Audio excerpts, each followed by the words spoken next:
And we are back. We are back, bumble bitches. Yeah, no clipping this time. Episode 42 of season 2 of the To Be Better podcast. I'm so glad you're keeping track of this because I'm not. Well, the calendar keeps track because I have the running total of everything. Nice. So we are doing our live recording in front of our Patreon audience. So thank you guys for being here. For those of you who are new to the podcast, we do have a Patreon channel. It is the best way to support what we are doing. There's live recordings of everything that we do. Lots of miscellaneous Peaches content, men and women's groups, whole lot of stuff on Patreon. So if you haven't checked it out yet, highly suggest that you do so. I don't really plan on plugging a whole lot more than that today. Okay. I want to pay somebody to make like a sleazy like car salesman, like used car salesman ad, and just put that somewhere in the video as like an ad for Patreon. Really bad to pay, 80 suspenders. I mean, if we can get somebody to do the voice, I will 100% lip sync and I'll dress up. I was thinking like disheveled tie, maybe a coffee stain on my shirt. That's funny. Yeah. That's funny. I'll put on the toupee, uneven mustache. Make it a whole thing. Yeah. A whole commercial. Put you in like giant, like 45-inch waist or 46-inch waist pants. Yeah, with a belt. Cotton stuffed in there. Yeah. Yeah. Yes. So we are in Thailand right now while you guys are listening to this. Isn't that crazy to think about? We're recording it in the studio. Yeah. But we will be in Thailand by the time this drops. Oh man, that just gave me... I haven't thought about anything. I really need to... For 3 weeks. Yeah. Put a list together of things. Getting very close. I'm gonna bring very minimal shit. I'm bringing my Crocs. Yeah. I'm gonna wear my Crocs in Thailand. Yeah. I'm probably just bring a bag, just enough to get us through, and then if we want to buy shit and send it home, we can. But yep. I am very much looking forward to Thailand. The excitement is very, very there. Like this is a dream come true for me, but I am really not looking forward to the flights, and I'm super concerned about my back. Be taking a lot of melatonin. Be taking a lot of painkillers. The upside is you'll be sitting next to me instead of the random person like last time. Oh my God, could you imagine? I enjoyed her. She was super sweet. I loved everything she told me about her dog. I was really looking forward to reading my book. I enjoyed the interaction. I felt like she needed it. I couldn't do it for 30 hours. No. Not for 30 hours. I was so thankful that flight was only 3. Yeah. I think we have like an 8 or a 9 hour layover in Hong Kong. Oh, nice. So I don't know though. I am pretty pumped. I am looking forward to all of this. The worry is still very much there, even with the pain meds that they're going to be prescribing me for my back. I don't want to get there and be like useless. And that's the concern. Right. It would really suck to do that 600-step waterfall by myself. Well, that would be in May. I'll be good by then. Oh, that's in May? Yeah, that's in May. That's Costa Rica. They're starting to bleed together now. Yeah, okay, you're right. What do we got going on in Thailand? The elephant sanctuary. Elephant sanctuary, the Phuket market. I suddenly can't think of anything. Yeah. The temple. The Wat Shalong temple or whatever it's called. The beach, yeah. Yeah, but Thailand, I mean, that's... I'm going to have to recreate something from Leonardo DiCaprio at that beach. Yeah. Yeah, maybe the panic scene. Just start screaming and have everyone on the beach like, what's going on? Put a GoPro on you this way and just have you run through the woods. We'll put some video game stuff over top of it. Yes. So if you guys want to travel with us, this was not supposed to be an ad, but if you would like to travel with us, we will be doing Costa Rica in May from the 20th to the 26th of next year. And those tickets are currently available. Link in description if you guys would like to do that. If you're listening on Spotify, go to our YouTube channel. Everything is there. Subscribe to the YouTube channel and then fucking go look at the Trova Trip link to figure out if you want to go to Costa Rica with us. As of this recording, there's 9 spots left available. It's almost sold out. I'm so excited. We have so many dope people coming on that trip. Yep. Some of our own personal friends have made it a point to come on this trip. So yeah, you guys are going to get to experience our inner circle a little bit. A little bit. Yeah. That's exciting for me. It is. Do you think that we should start talking about the couples retreat that we're going to do locally, or should we just leave that on as a TikTok thing for right now? I think this is far enough in advance from it being released that I think we should talk about it. Or maybe I'm just excited about it. I think that we're both excited about it. Yeah. We are 2 days of conversation into figuring out a domestic United States couples retreat where we are going to get a very large house. Yes. For Airbnb, 3 to 4 days, cabin, whatever. And then do an actual couples thing where it has to be couples. And it will be the cost of however many people broken down. So if we get a $8,000 weekend and we get 4 couples, it'll be distributed amongst the couples, right, plus us. Right. So that it covers the cost of everything and we don't lose any money on it.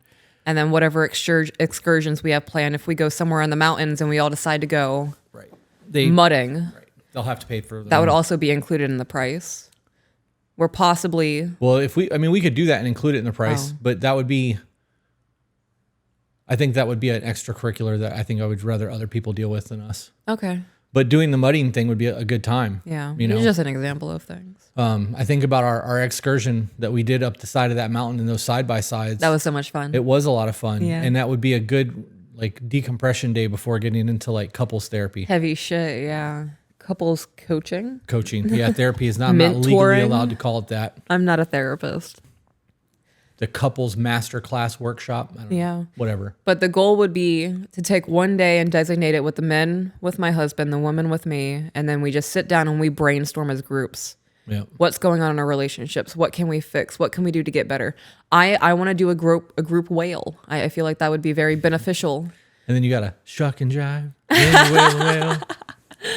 Yeah, I'm thinking like maybe like 8 or 9 o'clock at night, we all just go outside and scream for a little bit. Preferably around a fire. I feel like that would be nice ambiance. Scream at the fire. Yeah. And then the next day, we would all conjoin as a group and then maybe do some live skits, or my husband and I can do some live coaching with the couples together. Yep. The goal is to start this as a thing so it becomes an annual retreat, and we can start off small. And then as this grows and we're able to show pictures and this is what we did and here's some video Share content clips, and then we can start moving it into bigger things and get to the point where maybe we're doing 30 or 40 people fucking hostings where we're in like a mansion with a helicopter pad type shit. Could you imagine? Holy shit. That would be insane. Bye, Felicia. I got the glasses chains. I want you to know that I have the bat ones on my glasses right now. I didn't grab them on the way out my door. Our daughter was wearing them as I was leaving. I was like, "Oh, you look just like me. Bye." And I didn't think that I needed to grab them. It's funny. Yeah, I was sitting in the bank talking to a new woman, and I was like, "It's so hard to see your face." And I was like, "Oh, yeah." It's so hard to see your face. Yeah, because of my glasses. But I got the glasses chain. Thank you. I appreciate the gift. It's nice. It's always cool when people send us shit that they make. Yeah. I appreciate that way more than bought shit. Oh, I think those were TikTok. Either she way. found them on TikTok. And it's the fact that you thought of me and put effort into giving me a gift that I appreciate. Somebody made it though. Like it's not like a mass produced. Yeah. Right. I like that craftsmanship. So the next probably 5 to 10, maybe 15 minutes of conversation will be Dungeons and Dragons related. If you're not into that, there is a timestamp in the video if you're watching on YouTube that you can click that'll take you to the next part of the conversation. If you're not on YouTube, hit that fast forward button 50 million times. And if I'm crying, you know you hit the spot. Do 6. Yeah. 6 times and see if we're there yet. That's a good call. That's a good call. 30-second jumps. Oh, see, Netflix does 10 seconds. So I'm just like... Wait till those new dice I bought you came. I can't wait. I'm going to be just so disappointed if they don't roll well. Like if I roll it 3 or 4 times and I'm just getting like nat 1 to 5, I will never use them. I'll be just look. You give them to new players. You want to try these are really good luck dice. Yeah. Just ruin their night. Maybe that's how the luck gets siphoned into them. Yeah. All the misfortune adds to the fortune in the dice. Kind of like slots, and then just one time I'll get a nat 20. What are we doing about our D&D game? Which one? Did you see the message that they posted in our chat today saying that we have to level to 7 and be ready for it because there's going to be a cinematic event and then we may all die? Wait, who said this? This is in our game that we play in person. You know what? I'm going to be honest. I'm ready for her to die. Yeah? Yeah, I'm...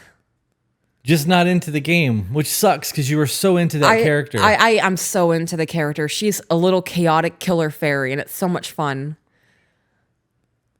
Just the the amount of time that we sit there versus the amount of gameplay and role playing we do just is not a benefit for me. Are you an elitist? Are you becoming a D&D elitist? What do you mean a D&D elitist? Because when I DM, I keep the game moving. Like, I don't like sitting there doing nothing. Oh my God, guys, I'm getting integrated into the community.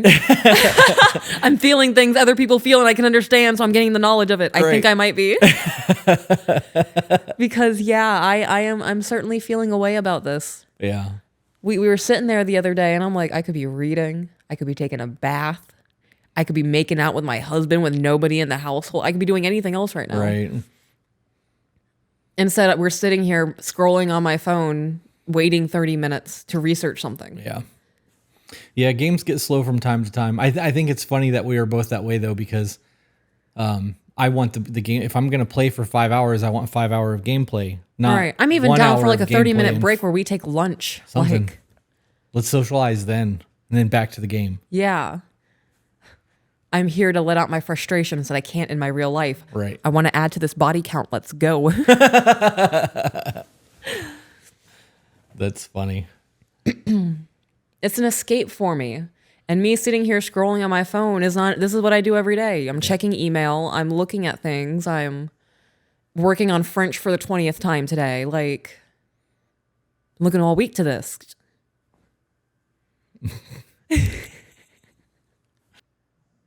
You asked me a question. I asked you if you were a D&D elitist now. Oh, I think I might be. I looked over at the chat and Jenny and Zach are like, we're going through withdrawals. We want to play so bad. My junkie ass over here. Yeah. Oh my gosh. Zach, I saw that you were considering something. I was so on board with it. I messaged my husband. I would blow up everything right now to be a part of what Zach's trying to do. It's funny. Yep. I don't know. I don't know if the world is ready for me as a D&D player. No. No. No. I don't think so either. There are some things that you do in D&D and I was like, damn, babe. Like, yeah, but I need to process that for a second. That's funny. Yeah. It really just depends on what I'm feeling. Pure It's chaotic. fun. It's so much fun. I was also disappointed with the whole shadow druid in the woods, people missing. That was a whole lot of work for a whole lot of nothing. There was a whole lot of, I felt like that was going to be like an arc for me. I thought it was too. I thought it was going to be a huge arc. Like druids and people going missing. And I'm like, oh, this is a time. And you were like, call your grandpa. And I was like, yeah, my grandpa, he's a big dude. Like, if you're scared, don't go. The fuck did you just say, grandpa? Yep. Oh man, I don't have a whole lot of anything new to talk about. The decompression of my spine seems to be going fairly well. Mm-hmm. We're getting the van windows tinted tomorrow. We're trading some of the e-bikes for actual bikes so that you have gas-powered toys that you can learn to ride on that are much smaller. Yeah. One of those is getting done tomorrow. The other one may not go through now. That's fun. Sucks. Yeah, it's still fun though because we can just go buy a matching monkey if that's what we're going to buy. Trading the bikes makes a whole lot of sense because they're the same value. We just get different toys for a little while. Yeah. But I'm going to feel really good going into that endorsement class knowing what I'm doing. Yeah. I'm going to be really honest here. I am slightly worried about walking into a class of full-grown men who have been riding for 20 years and me getting on this bike and be like, "Okay, how do I turn it on?" Yeah. I don't want to be that person. I don't want to be able to not do a figure 8 in a parking spot like It takes time on two wheels, babe. I know. I just want to get that before I go to that class. Yeah. Well, you can do it on a little tiny monkey. The bike is only like this big. Right. So it'd be super easy. And like, and like, I don't say this as like a vanity thing. This is something I'm also very worried about. I'm also an attractive woman. And I don't want to look stupid and then go, oh, she's hot, but she's fucking dumb. Yeah. I don't think that would be a thing. I don't know. They may say something about you dropping the motorcycle, but they're not going to talk shit like that. You are not dumb. You don't put off an air of dumb, so that's not a thing. I'd hope not. You want to just jump into some emails then? Yeah, we can. Okay. So this email, why are you looking at me like that? What? I don't know. She just looked mad as shit that we weren't giving her attention. That hurt me. Get over it. Okay. So this email is titled, Love Your Show. Key issues, submission in a relationship. I really don't like the way this was worded. Okay. All right. I would like to say that I love your podcast. Your content is helpful and inspiring. Thank you. I would love to say it, but I'm not gonna. That's the same vibe as, who? You gonna catch it? Yeah. You want the dollar? Almost there. That's funny. I'm a 56-year-old retired personal trainer now working for a state university until I decide to totally retire. This is also from a gentleman. Okay. Okay. I married my first wife in 2000 and realized quickly that I never made her happy. She was very combative. Her sisters and family were way more important to her than I ever was. She tried to start fights with me consistently, trying to get me to engage, and I didn't. I tried to never raise my voice to her, never laying a finger on her, and I know she wanted me to. How? How do you know she wanted you to hit her? Maybe if we continue reading, we'll find out. Okay. I hope so. That's a very bold assumption. You just say, I know that she wanted me to beat her ass. Like maybe it was so she could take everything from him. Maybe, or call the cops. I mean, there are some people out examples would be nice. That's what I'm trying to. Yeah, for sure. All right. Details matter, guys. It's been a while since we've said that. Yeah, if she's hitting you with fucking hit me, all right, I can see how she's asking for it. All right. While you guys are thinking about emails, if you would like to send us an email, you send it to tobebetterco@gmail.com. That is Charlie Oscar at gmail.com. The number 2, be better, co@gmail.com. C. Say C? C. C. Oh, I hear it. Do you hear say it. Why are you looking panicky? Because I can hear it now. It's so prominent. Say it. C. C. C. You have a lisp, babe. It's. I'm not sure if you know this. I'm so worried that it's gonna turn into a whistle. Like as I get older, I'm gonna start being like. Well, then you would have a wisp and not a lisp. A wisp. God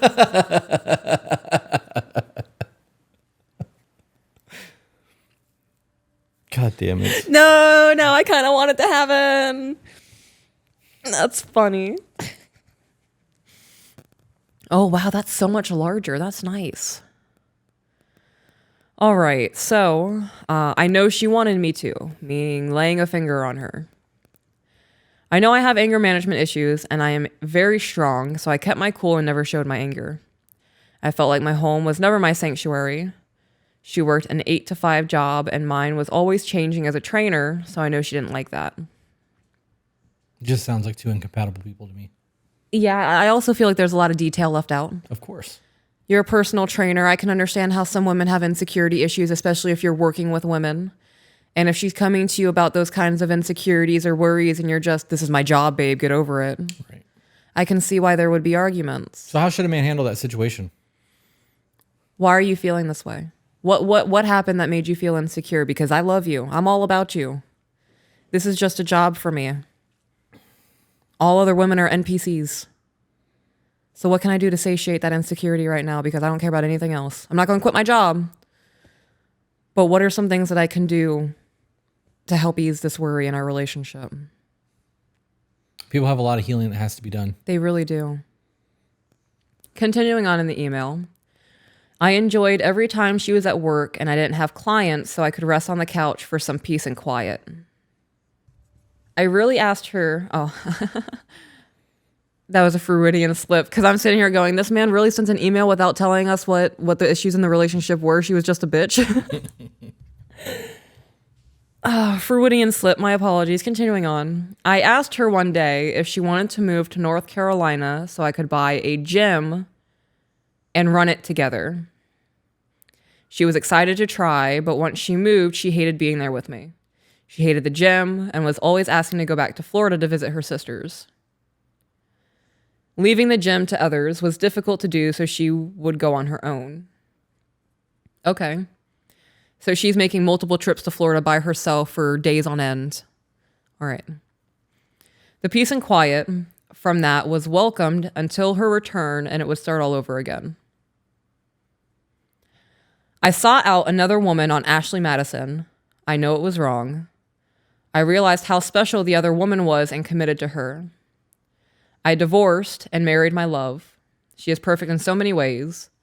She shows love every day and is fun and exciting. I can ask her to do anything sexual that I want, and she is willing to try anything with me. Maybe that's super important to him. I don't know. Okay. I don't know what Ashley Madison is. Ashley Madison was a website created for married people to have affairs. Oh, okay. Well, that answers that question because that was something I was going to have to Google later because I didn't know what the fuck it was. No, there was a whole takedown on Netflix. I'm going to read you their catchy phrase just so you can really get the full picture of Ashley Madison. All right. So their slogan was "Life is short, have an affair." Wow. I'm just going to be honest. I was very taken aback by the first real example we've gotten from a relationship he's been in was she's willing to do anything sexually. Right. Okay. Well, so sex is super fucking important to dudes. Right. But the thing that I would have been hung up on is that first marriage did not sound like a relationship. No. At all. Mm-hmm. Like there's nothing pleasant about that. So if you found somebody that made you fucking happy, even though it was through an affair website and you're now with this other person committed and thriving, like good for you. Right. But if the only thing that's a benefit that you didn't have in your previous marriage that you have in this one is that she's not ashamed of whatever kink you've got. And nothing else has changed. Where's the rest of the relationship? Right. Yeah. Continuing on. We have been married for 5 years now and I love her very much. My question/comment is in reference to submission. She is submissive, but still strong. And I'm trying to break her of that to submit to me completely. You break a horse. You house break a dog. Yeah. Yeah. You don't break a person. I have zero. I don't even want to answer this email. The fact that we've recorded it is here now, but I'm not having that conversation. I'm fucking disgusted. Wow. I can see why the first marriage didn't work out. Yeah. I mean, if that's how you conduct yourself, absolutely.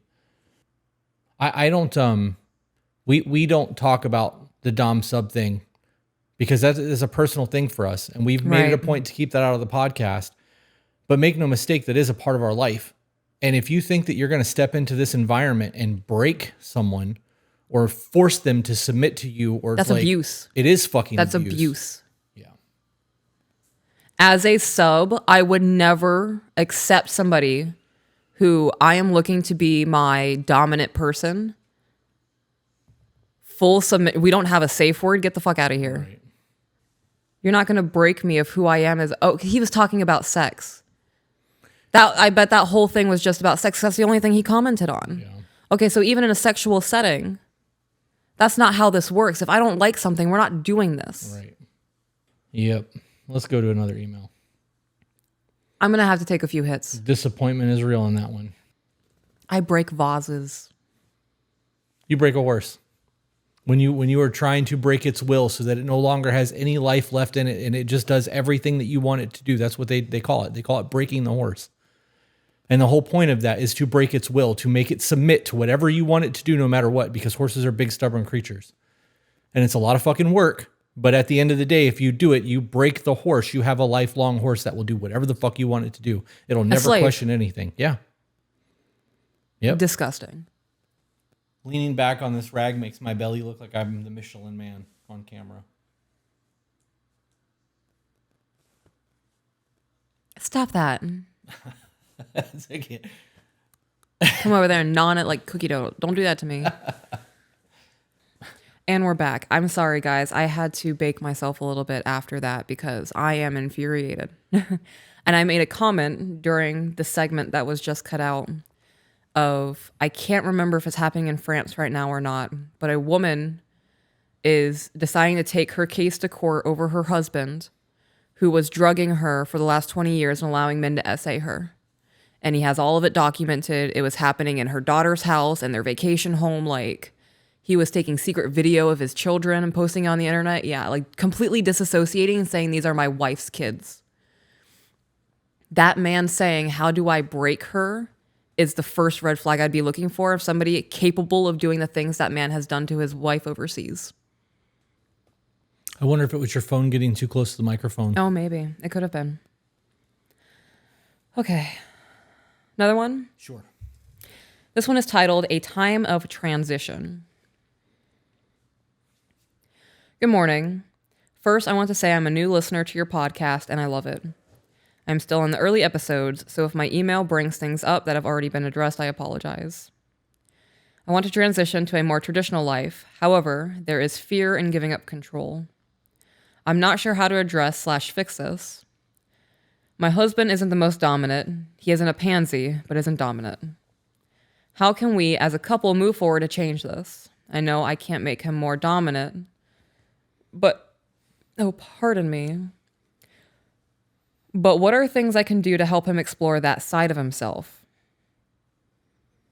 Long story. I have been in my masculine energy my entire life.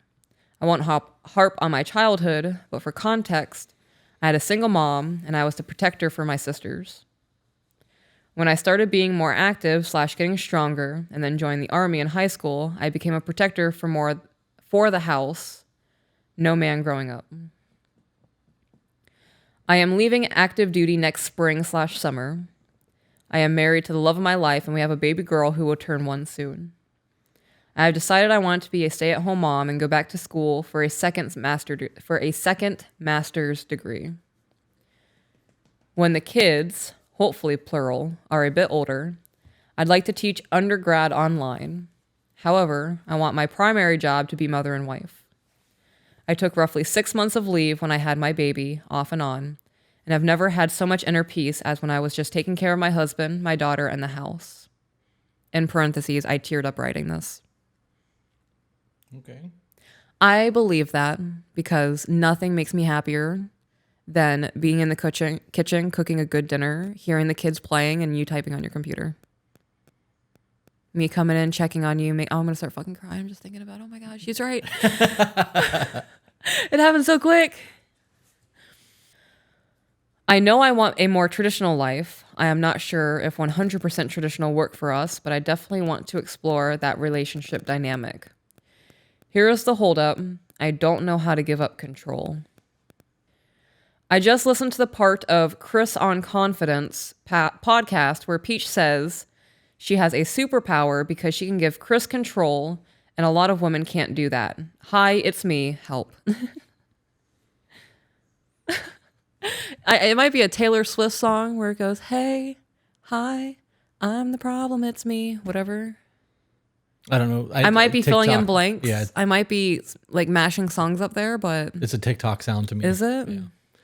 I would like to point out, though, that just because you're capable of submitting to me the way that you are capable of submitting to me doesn't mean that you would do it to anyone. And that's the big conversation. Like, not all men are worthy of that. Some men need guidance. Some women fucking need guidance. Yeah. Like, not everybody is going to be suited to the roles that you're trying to hand off. If you were better with finances than I was, you'd deal with our money. It's playing to our strengths. Yeah. What are you smirking at? I did a really good job finding my husband. I didn't want to handle finances. I didn't want to handle paying bills. I didn't want to handle accountants or lawyers or business. I have my own side ventures that I'm working on, like the bath line and whatnot. Hey, babe, I need $3,000. I'll move the money. Don't worry about it. Yeah. All right, dope. Now I'm going to go do my little side project over here, my little science experiment. My life is so easy. And it's because I have a husband who is capable. And like you said, that's not going to be a thing for everyone. So your husband can be dominant in his own aspect, but if you're looking for more, you have to accept that that's just not the man you chose to marry. Right. Or find a way to build those strengths. Right. It's no different than going to the gym. Find the weakness and work on them until they're no longer weaknesses. Yeah. And it's frustrating going to the gym every day. Yep. And there's days you're not going to want to do it. And there's going to be days where you're like, fuck this. I can just do it tomorrow. Yeah. Discipline. Hey, we should talk about the bath line real quick. Okay. Give an update on that. And then also, well, before you do that, because this will be a much shorter thing. Okay. The Put Some Gratitude in Your Attitude shirt was released today on our website. So if you go to tobebetter.com and then click on store, there is a new t-shirt on there that was designed that went live this morning that I'm excited to wear. So I just wanted to plug the shirt, but you should talk about the bath line because that's getting ready to move forward again. Sorry, I was messaging Tasha because we're talking about the bath line, and we picked a day for a thing. So I was just letting her know the day we picked. But the bath line. So I am moving forward with things. I am partnering with Tasha. You guys probably know Tasha. Homestead Sass. Dakota's wife, Ivy's trainer. She is going to be working with me to produce this bath line. We have our own recipes. We have our own scents. I'm sending her the things that I'm looking for. And we're coming into the finalization stage. We're going to start spending money soon and getting product. And then after that, we got to launch it on the website. Are you going to sell it on To Be Better? Or do you want to create its own line and just do its own website? We'll have to figure that out later. That's just something you need to think about. We already talked about that. Okay, well, we'll have to talk about it again because until I have to do it, it's not important to me. Okay. But we're moving forward with that, everybody. I'm very excited. I have the main scents picked out. I'm not going to tell you all just yet. But I'm going to have main scents on the website that will always be in stock. And then we're going to have seasonal scents. Or whatever scent I want to have that month. Scent of the month, maybe? I would like to do a single man scent. I do want to do a man's line. I want to get at least 2 or 3 scents and scrubs and facial oils. You need beard shampoo and bar soap. Yeah. Okay. There are men out there who put beard oil and shit in their beard and right. like do the whole process. And I'm not knocking those guys, but most of us don't even wash our face most of the time. So like you should be. Bar soap and beard shampoo. You should be. Wash your faces. I know you wash your face because you have that little scrubby tool. It works. And that beard dandruff is gone. I bought that silicone spiky pad and I just get in there. Fucking scrub the shit out of my face now. Yeah. It is not To Be Better soap. It is Bumble Bitches Bath and Body. Yeah. It's not To Be Better. This is a purely me thing. Bumble Bitches Bath and Body. I like saying that. I was going to do body and bath, but I felt like it was Bumble Bitches Body and Bath. I feel like that O in there like stumbles it. Bath and Body just sounds nice. It has Jeff finalized the logo yet? Working on it. Okay. That's also in the works. I have a logo and I want to get a little B on it. And I want it to look like the 1950s. I'm so excited. I really can't wait. I fucking love that. Yep. Back into the email. We got so sidetracked.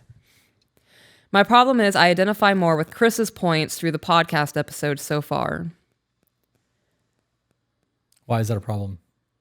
What do you mean? That you related to my points? Oh, I don't know well, she didn't elaborate on what the points were. Okay. She just said she agreed with the points thus far, but we had a lot of episodes, so okay, yeah. We make a lot of points, guys. We need cliff notes of our own shit. Yeah. Yeah. You said da da da da da, and I felt da da da da da. And I felt like that's a good point. And then we'll mentally high five. All right. I'm in a male-dominated field, MP, military police. Is that what that is? Before I had my baby, I was into powerlifting, made me feel strong and powerful. And I always considered myself a protector of others when my husband isn't around. He is with me. Oh, when he is with me, I can cut the protector part off partially because I know he will keep me safe. It is my job to keep my daughter safe. I trust him literally with my life. I trust him with my heart. So why do I freak out over giving power to him? She said my daughter. She did. Not our daughter. Yeah. So is it his kid?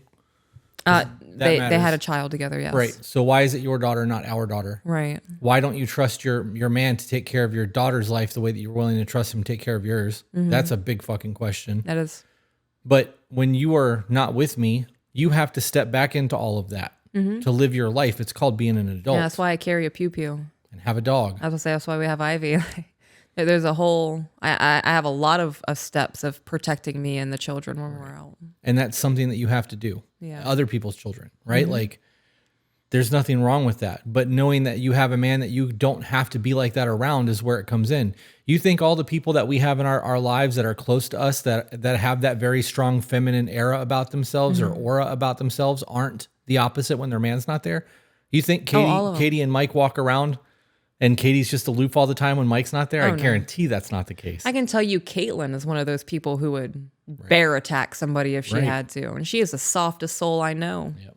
comes down to just mitigating responsibilities, delegating responsibilities. Delegating is the word I was looking for. It's a nice You're word. really good at this. This is your job now.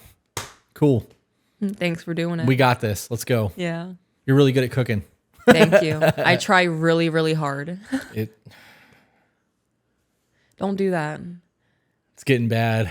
But we also still DoorDash a lot when we're at the studio. So don't blame my cooking. I'm not feeding my husband unhealthy things, guys. Oh no, I make really good meals. Things. And with the increase of consumption of Eddie's has made the food consumption a lot of oatmeal bad. cream pies have gone down that gullet. They're so good though. That entire box is gone. It's okay. I ate like 4 of them. Good. Yeah. You didn't have the whole box. That's good. They were the jumbo ones. They were like the big bitches. I eat around the outside, so all of the cream goes into the center, and the texture I sacrifice in the beginning. I'm about to go on a whole tangent of peaches, guys. If you don't want to listen to this, skip ahead maybe 35, 40 seconds. I hate the texture of just the oatmeal cream pie. But I sacrifice and eat the outside of the oatmeal cream pie to get all of the cream into the center of it. That way, the texture of the cream to the oatmeal ratio, like the cream's a little bit higher. And I can just push it around my mouth with my tongue. And I'm really recognizing my autism is showing right now. But those first few bites of like the bite around the circle is so dry. It's so good. And it's so... I will sacrifice and eat that for you so that you don't have to. Really? Fucking right I would. Thank you. I'm just going to open those now and hand it to you. I'm not going to give up mine when I eat mine. No, you don't have to. I'm just saying. But if you eat the whole oatmeal cream pie... Big old gator bite. Just not the center of it. You have big old man bites. I know, that's what you said in that one episode. You're like, can you turn it sideways? You do. So you get optimal angle, because when you bite into the side of the sandwich, it's just one bite. But when you turn it sideways and get that little triangle angle, it's like 3/4 of my sandwich. It's a quarter. It's a quarter of your sandwich. I wish I could eat like you. No, you don't. I do. I really do. You're done so quickly. I could get so much done in my life if I didn't take 45 minutes to eat. All right. Was that 45 seconds? I don't know. I hope that was. That was spot on accurate. Back into the email. I haven't been able to switch to my softer, submissive side in years. I don't know how to now. My husband is not super dominant, and I think that has a lot to do with it. He is a strong, gentle, supportive type, but not the best at small decision making. For example, fantastic examples. There's even a conversation included. Okay. I love it. Oh, I'm so excited. I love information and data from people's lives. This is a very stained, foggy window we're looking through. I need you to... Yeah. Or maybe like pull the curtain aside. That's what this conversation is. I see you peeking. Here you go. Help us. What? You went help us, and all I could see was a sloth's hand because of the way the thing is coming up on your hand. Yeah.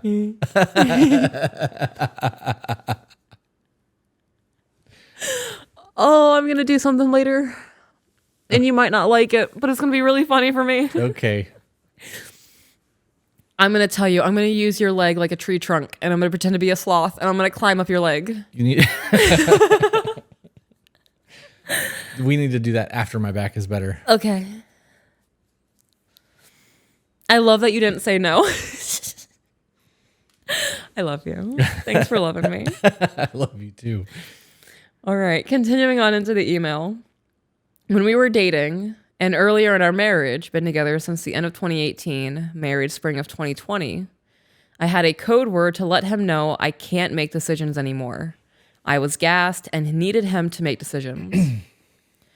Well, at the end of the day, or when I was mentally fatigued and we were trying to figure out where to eat or what to do, I used the code word, and I guess he forgot what it meant? ? Have you ever played Cards Against Humanities? Mm-hmm. Do you remember that card that just goes, bees?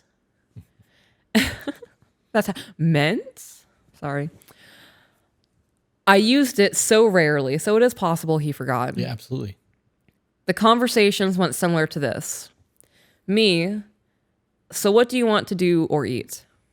I don't know. What do you want to do? Kumquat, you choose. It doesn't say kumquat, it said code word. I just filled in the blank. I don't know. What do you want? And I would have to make the decision even when I didn't want to. I would have just repeated the code word. Kumquat, babe. What does kumquat mean? That's the code word. I can't make choices right now. Oh, yeah, that's right. Let's do Jersey Mike's for dinner. Fantastic. I'm on board. That's the rest of the conversation. You didn't have to make the decision. You could have been, babe, that's my code word. Didn't even need to use the code word. Could have just been like, hey, decision fatigue. Right. I'm not doing this. I will go to bed without food before I make another decision tonight. Yeah. It'd be like that. He hits you with, I don't know, what do you want to do? I'm not picking, so if you don't choose, we don't eat. Good night. You know, the worst, though, is when somebody goes, I don't care, get whatever. And then you pick something and they're like, I don't want that. Yeah. Are you saying that to me? No, I'm saying that in that situation. Are you saying it from the next room loud enough so I can just faintly hear it because I did it like 3 years ago?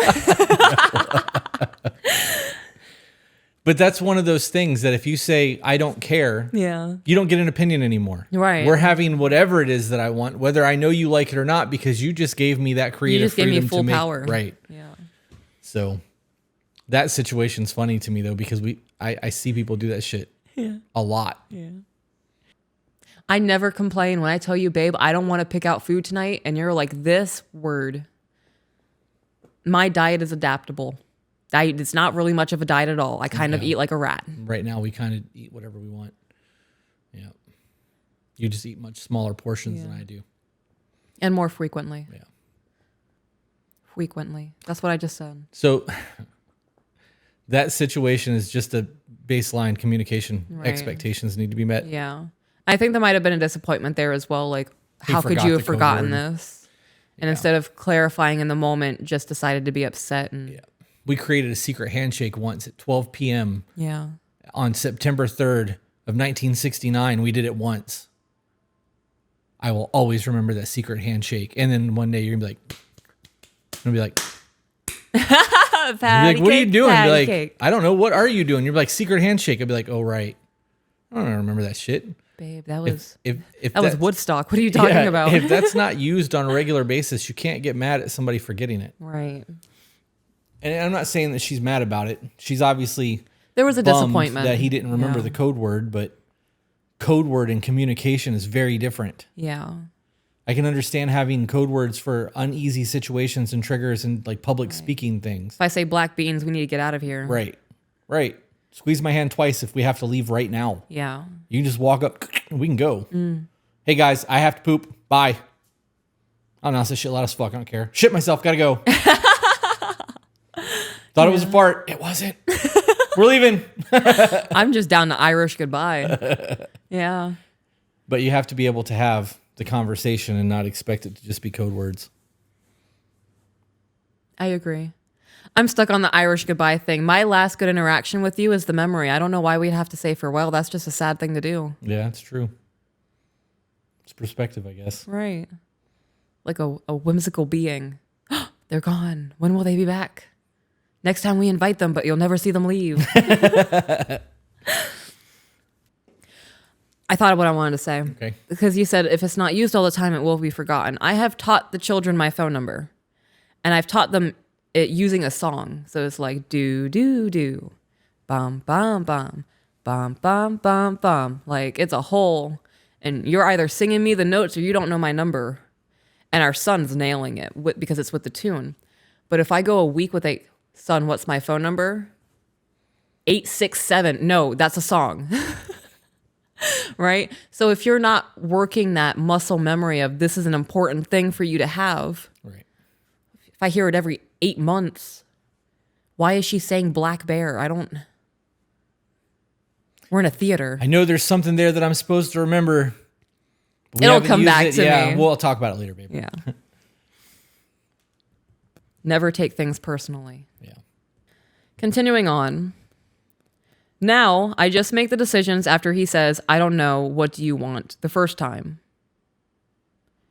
So you just completely dropped the code word, have not tried to communicate decision fatigue, and have just accepted that somebody has forgotten something, and instead of being proactive, you're choosing to drive a wedge. Okay. I wonder if they've considered doing like, I pick all the food on the weekend, you pick dinners throughout the week. That's a good idea. Or you do Monday, Wednesday, Friday, I'll pick the rest. Or like Thursday nights, I don't even want to think about dinner. Like the thought of feeding myself disgusts me. On Thursdays specifically. Yeah. Jokingly, obviously, but that's one of those things that if you lay that out and people know, okay, it's Thursday, dinner's my turn tonight. Get a Google Calendar. My mom used to do it with the kids. Yeah. When the kids get old enough, I'm going to do that with them. Yeah. They're going to have a designated night every week to cook dinner and plan. Yep. Nothing wrong with that. Just basic conversation that needs to happen, but it needs to be kept up with. If you don't have that conversation consistently, of course it's going to fall. It's no different than dog training. It's no different than video game training or playing golf or shooting. Right. Continuing on. Sure. There is a small broken trust there because I can't depend on him to take over when I'm super tired. I can see that. I think this has a small part to play in my problem of letting control go. Hold on.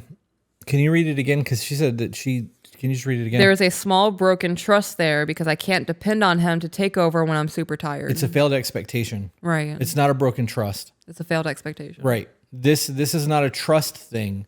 If this was you were stranded and he needed to remember to come pick you up, is a whole lot different than both of you being burnt out and not caring. Right. Because that's what it comes down to.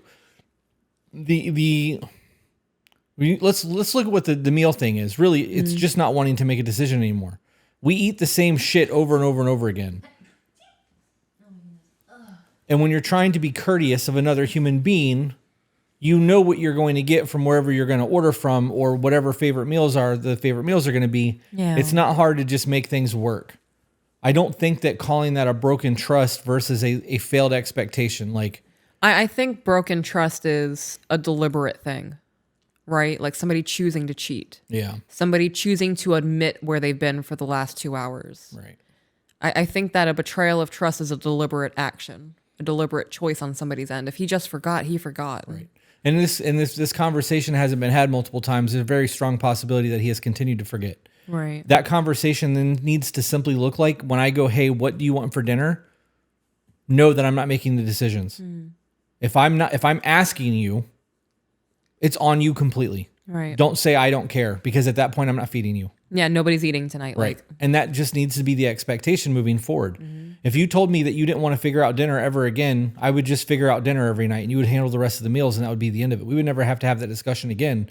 You may not like eating Buffalo Wild Wings 6 nights a week, or Checkers 3 days a week, or whatever, because I'm going to eat the shit that I thoroughly enjoy if I have full control. Right. You will never have Indian food again on a dinner. Yeah. Unless you specifically like, hey, I know you're about to order Checkers for the 8th time in the last 3 days. Yeah. Because those fries are really good. They are. Just know I'm getting Indian food instead, right? Like, it's just conversation, guys. There's no broken trust here. It's failed expectations. Continuing on, I have no worries about financial safety, physical safety, and I know I shouldn't worry about emotional safety. I do because of past stuff. It's hard for me to communicate, and I hold stuff in because I feel like he will leave me. Okay, so that's the whole problem. She says it's a me problem. Logically, I know he won't. I'm just scared, and I don't know why. Right. Because you have a lot of unpacked baggage from past relationships. Yep. So that's the real issue. The issue is that you're not happy with the way things are going. You don't know how to communicate it. You don't know how to communicate it. You said that, not us. And you are afraid of him leaving in the event that you express a displeasure. Right. How do you expect your man to serve you if he doesn't know how? And if you don't tell him how the fuck is he going to know? So that's the issue in this entire thing. The rest of that shit is like superficial nonsense. Yeah. You need to know that you can talk to your man, that he wants to do right by you, and he will implement those things. If he's handling the finances, doing all the other shit, this isn't that big of a deal. Right. If he's not doing any of it and you're complaining about all of that shit, and now you've got all of this shit on top of it, that's different conversation. So the way that I would approach this conversation with him is, hey babe, the last few times I've asked you, I don't want to choose dinner. You pick dinner. And you hit me with, I don't care. You pick. What do you want? When I initiate those conversations with you, it's because I can't think about what I want for dinner. I don't have the brain capacity to think about dinner. I need you to take the reins. Be my knight in shining armor. Right. I need the break. That knight in shining armor, he's going to be like, oh, yeah, you want me to do what now? I can cook dinner. You want me to cook dinner for you? Hopefully, that would hopefully be the reaction. DoorDash is also a good quality. Picking up Taco Bell? DoorDash is always the best option. Yeah. Because then we can cuddle on the couch. Right. When we get time to spend together. We're not cooking separate, being in separate rooms. And then if he goes, and after that conversation, in that conversation, I would hit him with, and also if you hit me with, I don't know, what do you want? Just know nobody's eating dinner that night. And then the conversation happens of, kumquat, you choose. And then he goes, reverse uno, you choose. So no dinner. Got it. I'm going to go to bed. Good night, babe. We have actually said to each other, what do you want? I don't know. I don't want to make a decision. Yeah. That's what I want. I want to not have to figure this out right now. Yep. Heard. See how easy that is? Yeah. I mean, this is actually something that we experience often. Not often, like every single week, but maybe every other week. I will look at you and be like, babe, I am not picking out food. What do you want? It happens. I am tired of making choices today. I don't want to think about food. Yep. Pick dinner. Let me know what you want for lunch. There's been days where I'm like, we have nothing to do today. What do you want to do? I don't want to make decisions today. Cool. We're going to fucking do nothing today. Zero. Let's go. Or we're going to go to the garden. Yeah. And you're just going to ride along and you can not enjoy yourself, but you said you're not making decisions. Come on. Let's go. And you just be that little fucking walk behind. You know the TikTok I'm talking about that you sent me. Yeah. My husband says, come on, we're going to the store. And here I am. Damn right. I love everything about my husband. I love going places with him. I love annoying him. I love making him laugh. You love annoying me? I like putting that ass to sleep. Like all of it.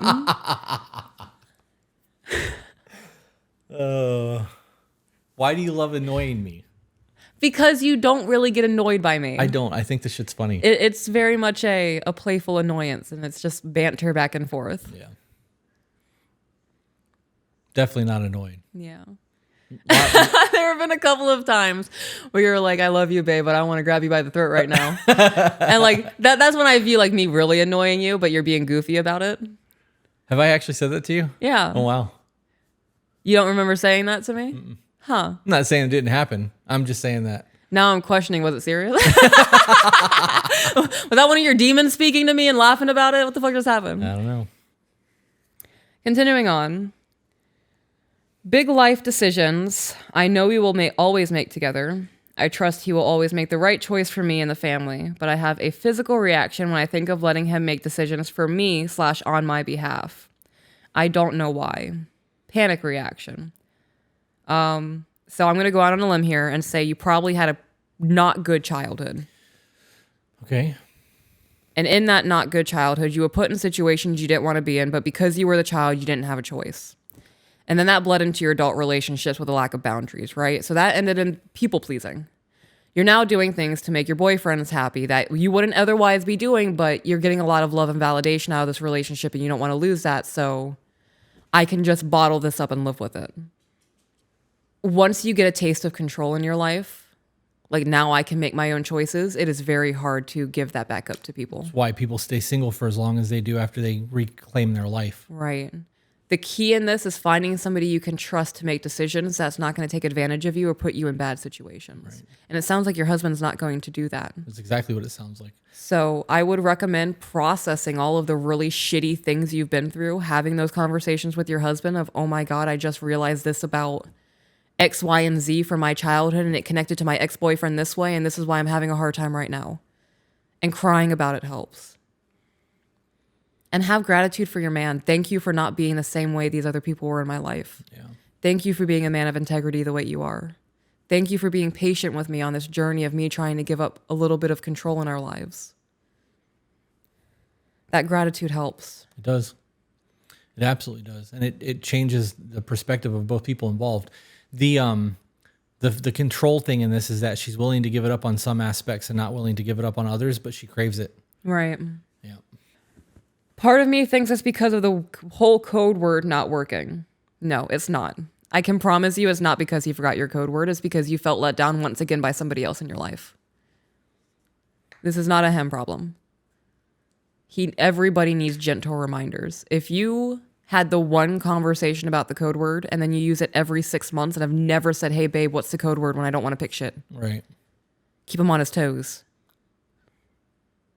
If you're not having those daily reminders, this is not him purposely doing something to hurt you. Yeah, there's definitely a difference between dropping the ball and intentionally fumbling the shit. Right. Right? So, like, if you think he intentionally fucking didn't do that, like, that says a lot more about your relationship than the belief in that your man is just kind of forgetful sometimes. Like, what do you really feel about the situation right now? If you think he intentionally did that just as a fuck you. Right. Of all the things to be like, fuck you about. Of all of things to be like, fuck you about, you're right. If he's there emotionally every other way, besides the one code word, then the conversation is, hey, babe, do you even remember what the code word is? Do you remember why I'm saying this? I'm not trying to be goofy right now. Like, having a really hard time. And if you don't remember, I'm okay with that. We can have the conversation again. But I'm feeling a certain way right now, and I need to talk about this. Yeah. Continuing on, a big part of me thinks it's because I have never in my life seen a woman depend on a man like I am asking myself to, except for your podcast. I grew up with a single mom, so I have no example for marriage, let alone a traditional one. My mother-in-law is a stay-at-home wife, but I do not want to be like her because she has walked all over and unseen. So it's not the same. You don't need this. Right? Like, this is a want for you. Right. You are more than capable of doing all of your life shit on your own. You mean me? Yes. Oh, I thought you were talking to the emailer. I am able to come in and relieve some of that stress from you. But I do it from a place of love, right, honor, integrity, wanting to be the best version of me for you, because I don't want to look at you lay down at night and get that last look as you're rolling over and think, did I fucking fail her today in some way? You know what I mean? Like, I worry about that shit. And like, between bad mental health days, physical pain days, high stress money days, because we've had quite a few of those where, like, kids acting up days. Oh, fucking other people in our life bringing bullshit in. Like, the last thing that I go to bed at night thinking about is like, was today a success for my family? And if I can't look at you and feel that way, that's a problem for me. There are people who don't look at their wives before they go to bed. Like, she said that her mother-in-law is walked on, ignored. She's a doormat. Mm-hmm. I guarantee you that man doesn't look at that woman with gratitude and fucking admiration and want and, like, you know what I mean? So, like, of course that's going to be a very different life. I don't need to do these things for you. You allow me to do these things for you. And there's a fucking difference. Right. So that speaks to those relationships. You may want what Peaches and I have to have the thing that we have, but this took a whole lot of work. It did. And it takes a whole lot of conversation still. Hey, we talked about that. You said it earlier in this episode. I'm like, you fucking right. We did. And I don't remember any of it because until I have to do some work on it, it's not important to me. Right. And that doesn't mean that your dreams and your goals and your aspirations aren't important. I want you to fucking thrive. Right. But I don't have to do the work until you need me to do the work. So that's not important right now. It's also multiple conversations. And I forget almost all of them until it's time for me to fucking do what needs to be done. If you want this cut from the podcast, it can be cut from that. But a real life example of this is, don't just answer the phone, hey. Oh, yeah. Man, I'm fucking guilty of that shit so bad. And it's at least once a week, I'm like, hey, babe. Because you call at the worst fucking times. You never call when I'm not doing anything, ever. I'm in the shower scrubbing my face, and you're calling to give me an update. And I'm like, I can't not answer the phone because what if there's an emergency? So now I'm standing there covered in shampoo, fucking angry as shit that my phone is ringing. My book is being interrupted. And I'm like, what? 'Cause I'm in the shower right now. 5 minutes. So that's how that goes. Yeah. Or it'll be while I'm typing code or trying to do taxes. And those are the times. Or you're video gaming. Yeah. Well, I normally will hey hotness when you call while I'm gaming. But it is the hey always comes when I am really truly focused on something else. You said something to me yesterday and I'm like, okay, I love you too. And I hung up. Yeah, I was like, see you in a few minutes, babe. And you're like, I love you too. And I was like, I love you, bye. And I hung was up. trying to read the door of where my back pain place was because I hadn't gone in there yet. And then I immediately was like, I can't fucking believe I just did that I was shit. like, should I text him? I was like, does he know that's not what I said? And I was like, no. I was like, he's probably embarrassed. I probably shouldn't. I was fucking embarrassed. I was like, I probably shouldn't say anything. He knows. And what's worse is I know that nobody heard that conversation but me, but I still felt embarrassed. Like I was like head down walking back there texting you what just happened. So fucking stupid. And I know that bothers you. And now like if I don't say it and I catch myself not saying it, I try to add it into the next sentence to like bridge the conversation into that because I know that it's a problem. But that definitely gets frustrating for me. It's not a fun thing when I answer the phone. I'm in the middle of something. I'm expecting a hey babe, and I just get hey. And my immediate instinct reaction is to hang up the phone and call back and be like, let's try this again. But I don't do that, right? And I just continue saying what I'm saying. And then I'll text him back after the conversation and be like, you didn't say hey, babe. Or you didn't say hey, hotness. You just said hey. And with this last month with your back pain and everything, it's been a lot. And things that like, it's been dropped a lot. And there are times where I just let it slide. I'm like, I know he's in pain. I know he's laying on his back right now. Whatever. I'll just leave it be. And then there was one time I called you. I was like, he's got absolutely nothing going on right now. I called you and you just said, hey. And I just sat there. And you were like, were you there? Or you said, are you there? And I was like, yeah, babe, I'm here. And I just said what I had to say. And then I hung up and I was like, I need to text him. I need to let him know. I need to text him. I need to let him know. And I was like, no, fuck my husband. I was like, no, he's a good man. You need to tell him what's going on. And that's when I messaged you. And I was like, hey, that conversation that we had the other day, like bothered me a little bit and all these other kinds of things. And my perception is this. And I was like, oh my God, I really hope that he's not mad at that. I'm just trying to have a conversation because I want to feel better about this. And you text me back and you were like, babe, I'm so sorry. It's just been a lot right now. I was like, no, I know. I just want you to know where I'm at because I'm feeling bad about it. So I just want to let you know. And like those conversations suck to have. Yeah. And I do worry about you taking it personally or taking it as an attack. And when it really is just like a, hey, I know this has been a thing for the last month. And I know I'm giving you gentle reminders, but I kind of want to say fuck you to the gentle reminders. So I'm getting frustrated about it, but I don't want to be frustrated and I love you. And that's it. And there's just a conversation of, babe, the gentle reminders help me a lot. And I'm like, I needed to hear that. Thank you. Because you did say that. You were like, your gentle reminders keep me on track. Right. And I was like, oh, good. It's not for naught. I hate having to broach those conversations. I hate doing gentle reminders. I feel like I'm nagging when I do it. Kind of technically are. By definition, I think that you are because you're rehashing something that has not been resolved. Right. And it feels that way. It feels that way when you're doing it to me sometimes, but yeah. I do need that. And there are times that I'm not going to be all there. Yeah. But at least you know that it's not habitual. Right. Because I don't just pick up the phone and go, hey, babe, every single time the phone rings. It's always something different. I do try to put emphasis. I will. I should just go, what now? Babe. I would start crying. Why would you do that to me? Don't do that. Why would you do that? This isn't even a real situation and my feelings are hurt. Totally kidding. I know. My body doesn't, but my soul does. My trauma response doesn't know what's happening right now. Oh, shit. This is stupid. I hate this right now. Why am I doing this? But that's the thing that comes with working on your marriage. Yeah. And maintaining what we have is understanding that that's one of the ways that I feel loved. And I'm not willing to sacrifice me feeling loved that way and building a resentment towards my husband because he forgets sometimes. Right. I'm not going to do that. You're also not going to destroy any grace that you have with me. Right. In doing that. Would you want that to be a thing if it was forced anyways? Like if I'm really going through something and like I'm having a really fucking bad day and I'm just giving you that because you expect me to do it, like it's not the same thing. But you also always tell me why. Like, yeah. If I don't bring up, like, you forgot to say it, and it's always a, hey, why did you forget? Or what's going on? Were you busy? It's never just, you forgot to do this, fuck you. It's, are you in the middle of something? Were you busy? You forgot to say, hey, babe, like, what was going on? Because I do know you make it a point to do it because it makes me feel loved.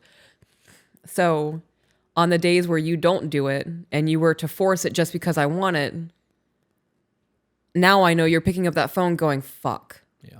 That's what I was asking. And I don't want that. I would rather, I would like the elaboration. Like I said, if I don't mention it, you do text me and be like, hey, sorry, I forgot to say that. Yeah. I was putting out 3 different fires and then something was happening at the tattoo shop. So the elaborations help me with my whatever I have going on as to why I need that to feel loved. Yeah. This is a good conversation on perspective. Yeah. And what you're going through throughout the day is not the same thing that your person's going through. So when you're touched out, tired, exhausted, kids screaming, whatever, or you're at work dealing with a shitty boss, shitty coworkers, tea time at the fucking water cooler and all the bullshit that's going on, you guys are having 2 very different lived experiences throughout the day. So you could be very, I love my man right now, blah, blah, blah. And I could be super fucking stressed out, hating the world. Has nothing to do with you. Right. And if we don't have those conversations, how are you supposed to know those things? Right. But for me to be able to be like, hey, I can't fucking talk right now. Let me call you back. And I hang the phone up and then I go to the car and sit down with the AC on and I'm in there by myself. And I'm like, okay, here's my fucking day. And I can just unload. Right. You now know what's going on. But I also don't take that, hey, I can't talk to you right now, I'll call you back. Right. Heard. Not a, I'm your wife, you don't have time for me. None of that happens. Yeah. But I view that situation of answering the phone akin to what she's going through now. Before I sent you that long message of like, hey, this is bothering me and I want to talk about it. I was sitting in my car driving I was on that turn. I just came off of 41 and I was on that curve on our street. And it was just that long road and I was just staring at that road and I was like, message him. And I was like, no, don't message him. It doesn't matter. And I was like, no, message him. And I was like, no, it really doesn't matter. Like, this is really a minuscule thing amongst all of the things we have going on in our lives. He doesn't need to know about this. And I was like, right, but if you don't tell him, this is omission. And I was like, fuck, now I'm lying to my husband. Like, I can't be doing this. It was a whole conversation with myself. I would rather have the conversation where you get a little defensive beforehand and be like, okay, wait, this is not a personal attack. You're just letting me know where you're at. Versus me sitting here, you answer the phone, I'm like, fuck this guy. I can't believe I have to talk to him. Right. Right? Because that's what it would boil down to if I just continued holding that resentment. Absolutely. Eventually, that's exactly what would happen. Continuing on? Sure. A bigger part of me thinks it's because I don't know how to go back to my softer side. My whole life, I have built an identity of forced to be reckoned with. Don't fuck with me. How has it served you? Because you're currently not happy. Right. She also said how to go back to my softer side. If your whole life has been this way, you've never been soft. You don't know what it means to be soft. So I would start there. You're not trying to get back to something. You're trying to learn a whole new way of living. That's a good way to put that. So break that mold immediately. And now you're born into a new life. So how are we going to live this life? We're not trying to get back to anything. We're not trying to reshape a new piece of clay. We got a new, fresh piece of clay. And this is going to be whatever we want it to be. The not going back to something and trying to create a new version of yourself. You create new identities. You go through seasons in life. Right. Who you are in your 20s won't be your 30s or 40s. There's nothing wrong with that. Do a whole bunch of dumb shit now while you're young. Get it out of the way. Make a bunch of money. Fucking live your life. Make a bunch of good mistakes. Shit. Right. But the idea of trying to go back to be something you were 20 years ago, like, it doesn't work anyways. You've got new life experiences. The things that were popular that you were into 20 years ago ain't going to be popular and into that shit now. So find the things that make you happy, that make you feel good about who you are, and live that life. Be happy. And do it on your expectations, not others. Your feminine and what you expect to be, and that divine feminine, if you want to call it that, is going to be your definition of that. It's no different than asking me what success looks like. Find that shit and then live towards it. Right. Continuing on. I can command a room with my presence. I exude confidence. So the idea of making myself smaller and submitting to my husband makes my soul scream. Oh, that I just kind of took that personally. You feel small next to me, babe? Is that a thing for you? I need a second because I need to get out of taking this personally. Because that was not directed at me. That was not meant to offend me, but that offended me a little bit. And that offended me because every time I walk into a room, everybody looks at me. I have the loudest voice in a room of thousands of people. Remember when we went to that restaurant for our first meet and greet? Mm-hmm. And I got that waiter's attention quick? Yep. I also exude confidence. Absolutely. Even on my worst self-image days, you would have no idea that I don't feel good about myself. Man, Yeah. I'm really hung up on that small statement. Yeah, I'm hung up on that small statement too, because I'm not smaller for being a housewife, my husband's a submissive husband. Does that make him smaller in my presence? You submit to me in almost every aspect, besides the Lord. I don't understand how there's a feeling of smallness in any of this. I think that comes from the single mother childhood. That's the next mold that needs to break. You are not smaller because you decide to be in a submissive marriage. I could understand if this was like her mother-in-law, who was a doormat, but that's not what you are to me. Like we are better because of each other. Right. There's not a smallness. You can't be small next to people who are living their greatest. She just said I'm smaller compared to you because I'm submissive. Even though I'm all of these other things, because I submit to you, I'm smaller. Yeah. That's just not, it's not a thing to me. It's not a thing for me either. And if you did not mean that for the masses and mean that purely for yourself, that's not how that reads. Yeah. I choose to live this life. Millions of other women choose to live this life. And it does not make us smaller compared to our husbands. Yeah. Someone in the chat said, I feel empowered by it. And that's how it's supposed to be. 100%. Doing things alone sucks. Yeah. It does. Nobody wants to do shit by themselves. That's why video games weren't popular until there was a second player option. Mm-hmm. You don't want to do things alone all the fucking time. So having a teammate where you get to go through life together and share accomplishments and high five each other and go kayaking and hiking and riding bikes and getting fucking degrees or whatever it is that you're doing, you want to experience that time with somebody who is genuinely happy for you. Right. It makes it feel so much better. So the idea that you are small next to the person that you're supposed to be dedicated in life to for the rest of your life tells me that maybe this isn't the right relationship. Yeah. Because that's a good point. In that situation, if you feel small in comparison to him submitting to him, it means he's not doing his duty as a husband. Okay, so continuing on. So all of this to ask. So the first question is, how to help my husband discover his masculine energy and me, my feminine energy. Maybe if I get softer, he will get firmer. Possibly. Or you're not going to have a communication. You're going to set an expectation of things that are supposed to be laid out. You're going to change your ways and he's going to stay stagnant. And then nothing's going to change and you're going to get even more frustrated because you're not having the conversation. Right. And then take it personal that he's not doing the things that you're stepping up and doing. That you're expecting him to step up and do. Right. That's one of those really simple situations where you need to speak things into existence. Mm-hmm. This is what I need from you. I want you to start taking over these roles of our lives so that I don't have to worry about it and I can be more in my feminine. I have the full faith in your ability to do these things. So just know that this is what I'm expecting of you moving forward. Right. And if he's not willing to do those things, he can tell you that. And if he is, great. But that not speaking things into existence is a fucking problem. It is. Number 2 is how to reconcile my dominant nature with the role of homemaker and nurturer. I got nothing on that one.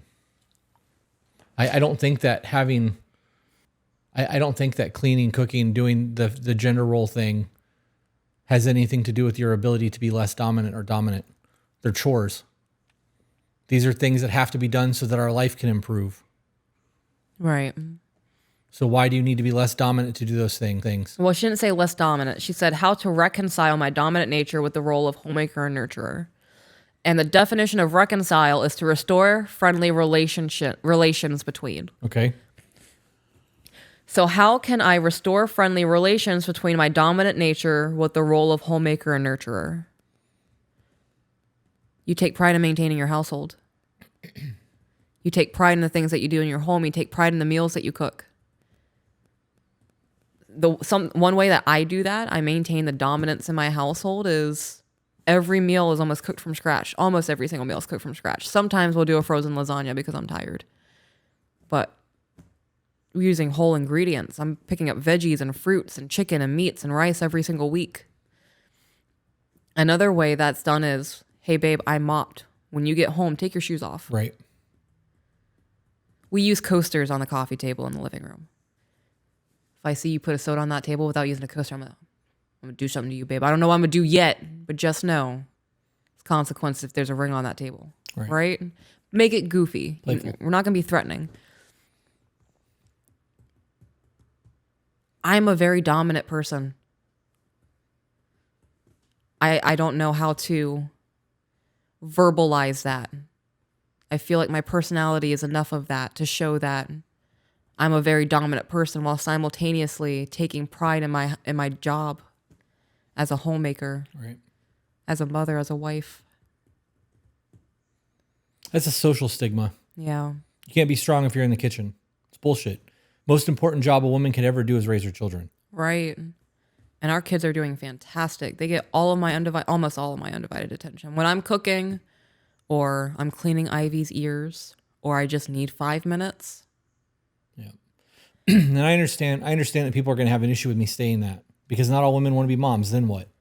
Well, that's your life decision to make. Then you go be the boss, CEO, hippie, whatever. Right.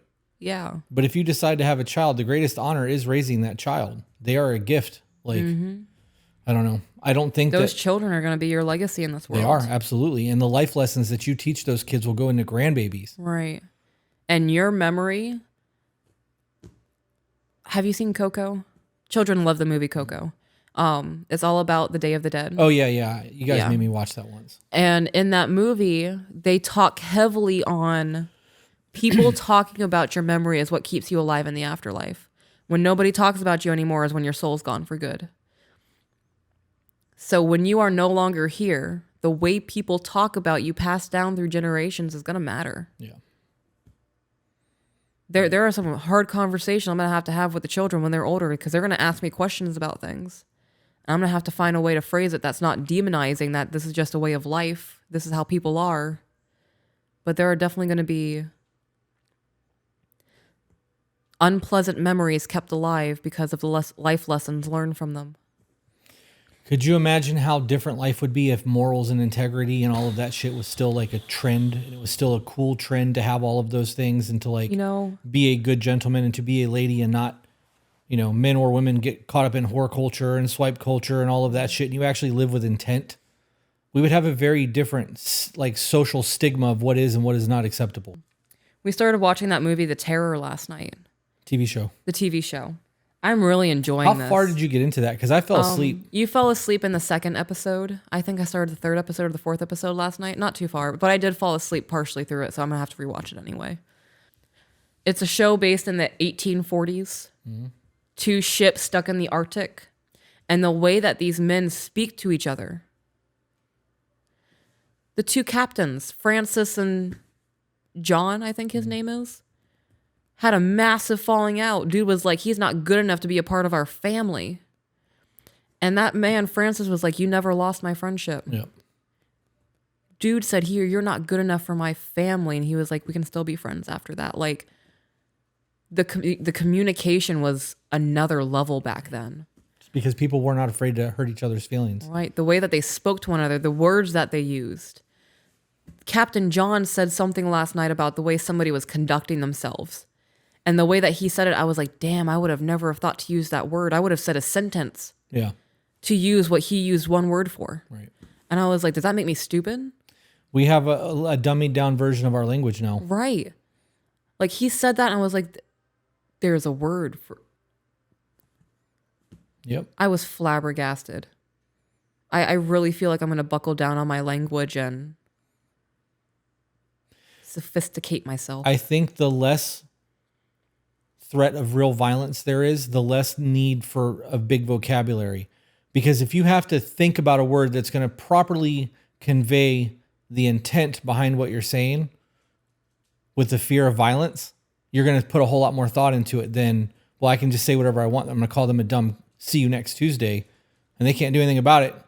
I'm angry. They know I'm angry. And that's all there is to that. It's a very different conversation. Damn, you're right. Right. So when Holy there's crap. a threat of actual violence, people think things through a little bit differently. The fear of being hit in the mouth needs to be there for people. That's why men conduct themselves differently than women do. Although that word is becoming less and less weighted for me. But what? Men. Yeah. I thought of something the other day. I can't remember what video I was watching. And this was not the purpose of the video. Somebody just said it and I went down a whole rabbit hole. But somebody was saying something along the lines of what is the point of the police if they're not doing anything to protect their community? And I went down a rabbit hole. And my thought ended on consenting duel should be a thing. And police should be present when consenting duel does not work out whatever needs to be worked out. Right? If somebody says something out of the side of their neck and they get hit in the face, we're not calling the cops over that. Right. If you're waking up and someone's breaking into your house, I'm going to call the cops after I handle you. Right. Should be consequences. Yeah. Cause and effect. I don't really have anything. Is that at the end of that email? No. Okay. Question number 3 is, can I be a traditional-ish woman and not submit fully? If no, how to become more submissive? Okay, so what does submission look like to you? I was just thinking that. I was like, I can't give you an answer because what does fully submit look like to you? I'm taking my man's boots off. Like, right, but see, this is the conversation. This is why these conversations are fucking necessary to have, especially when the word submission is being thrown around. Right. You do submit to me fully, but I also don't do anything that I don't take your wants, needs, and desires into effect. Thoughts, opinions. Right. And even if I'm vehemently against what you've got to say and I still have final decision making, I still have to weigh your decision. Because if not, you may end up resenting me for the next 30 years of our fucking life. It's going to impact our life, yeah. Right. So if I want to have the ability to lead effectively in my home and to have a woman to submit to me the way that you submit to me, I have to be a leader. I have to make sure that everyone's interests are above my own. That's what leadership is. If the whole of the group is good, I'm fucking good. Even if I'm not okay right now. Mm-hmm. My flock is good. I'm the shepherd. Everybody's good. Right. In the event that some people are not okay, I'm not leading effectively, I now have to go back to the drawing board. This is a me problem. So that whole situation comes down to what submission is for you. Are you looking for somebody to be submissive in the bedroom? Are you looking for somebody to dictate all of your life? Do you want somebody to get you dressed? There are people in that community who have clothes laid out for them on the bed every fucking day, and that person submits to them in that manner. We don't do that. I will tell you I would like you to wear this dress, and you have the decision to do it or not. I'm not telling you what to do. I'm giving you my feedback. Mm. If I was demanding, I want you to wear this tonight, I know you would. Right. But why would I make a demand when I can make a request, know that you're going to gladly fill that request, and we're both going to be happy? Mm-hmm. So what does the submission look like? Right. That's a good question. Wrapping up the email, I know in my heart hubby will provide. I know in my heart I want to be home. I'm so tired of complex responsibilities, officer in the military, and want the simple life. I just don't know how to start this transition. I also know I need therapy and will pursue it, but I don't know how to really talk about this. I get caught in circular thinking. I have self-discovered the whole can't give up control because daddy issues bit, but don't know how to work through the physical fear of the idea of giving that control to my husband, so any therapy tips? I'm going to challenge your thought process and say you have mommy issues and this is why it's affecting your relationship with your husband. Why is that? Because that was something for me. The ingrained fuck all men, if you submit, you are weak, was a massive thing for me to work through. And I felt like I felt like there was a betrayal there because I disagreed with that mindset. It was a lot. I'm going to challenge do you want to submit or do you just not want responsibilities? Mm-hmm. Because those also do not co-align. Right. If you don't want responsibilities and you don't want to submit, you just don't want to make decisions anymore and want to go through life, that's how you become the doormat. Right. That was a lot. It is a lot. Lots to think about. We're almost 2 hours in, hour and 40 minutes before cuts. Okay. You want to wrap up? Yeah. Cool. With that being said, guys, remember you're the author of your own life. So grab a pen. And we will see you on the next one. Bye, guys.